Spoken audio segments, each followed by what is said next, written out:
Hello, and welcome to Align and Restore. The topic of this video is shoes. Are they really that bad? And the answer is both yes and no. Shoes with elevated heels, especially high heels, and those with tight, narrow toe boxes that don't allow your toes to spread, those definitely cause misalignments, foot deformations that eventually lead to chronic pain down the road. Now, not every shoe has an elevated heel or a tight toe box. 3 examples would be Merrell's, New Balance, and Vibrams. And there's many more companies out there that are making shoes without elevated heels and with nice toe boxes that don't squeeze your toes together and allow you a little bit of room and flexibility there. But today's world, shoes are a necessity. Can you imagine walking through downtown with broken glass everywhere and construction zones with nails maybe laying out in the road and other just scrap things that could cut your feet up? Can you imagine walking down those roads barefoot? Or what about freezing winter temperatures? Can you imagine walking barefoot in the snow? Or even when it's 40 degrees outside, can you imagine being barefoot that whole time? Have you ever been on a tennis court in the summer barefoot?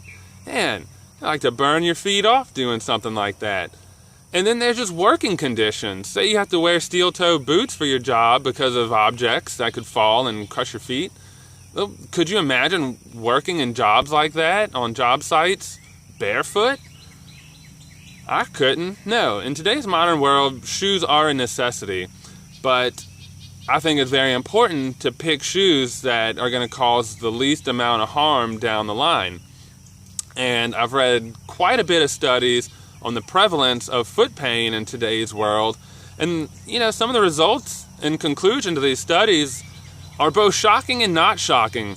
After many years working in the restaurant industry, especially through my 20s, most people that worked in restaurants complained about foot pain on a near daily basis. So I think you know just as well as I do that a lot of people have foot pain, but when you look at some of these studies, you really get to see how widespread it is. So I'm just going to name a few studies here, and I'll put the links down below so that you can check them out and give yourself a better idea of what's going on. So one study was on adolescents, and it found 14% of the people in the study had foot pain.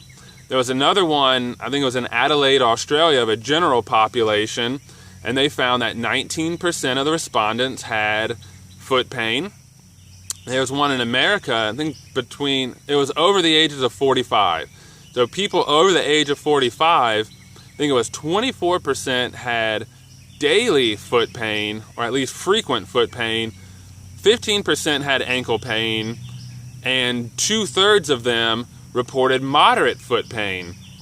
And there was a more recent study where the respondents, the conclusion was that 77% of the people in the study suffered from foot pain. So it's very prevalent. And then there's bunions. The prevalence of bunions between the ages of 18 and 65, I think it was 24% of the population studied had bunions.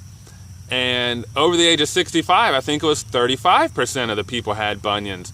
And it's more prevalent for women to have bunions than men, and that's because this form over function thing where women have to cram their feet into very small toe boxes that come to almost a point, and of course that's going to lead to problems down the road.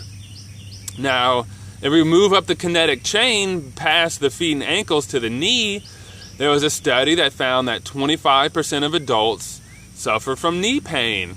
And over the last 20 years, the prevalence of knee pain has just been skyrocketing, and the amount of knee replacements is on the rise. So we have to stop and ask ourselves, why is knee pain on the rise?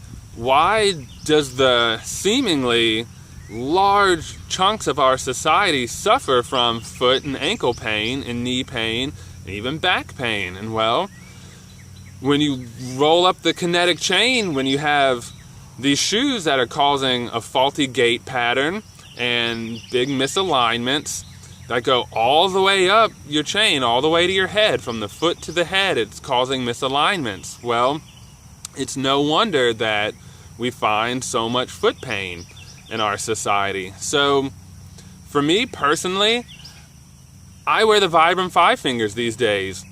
I've tried many different minimalist style shoes with no raised heel and with large toe boxes, and for me personally, I find that the Vibram 5 Fingers are the best fit for me when I have to wear closed-toed shoes.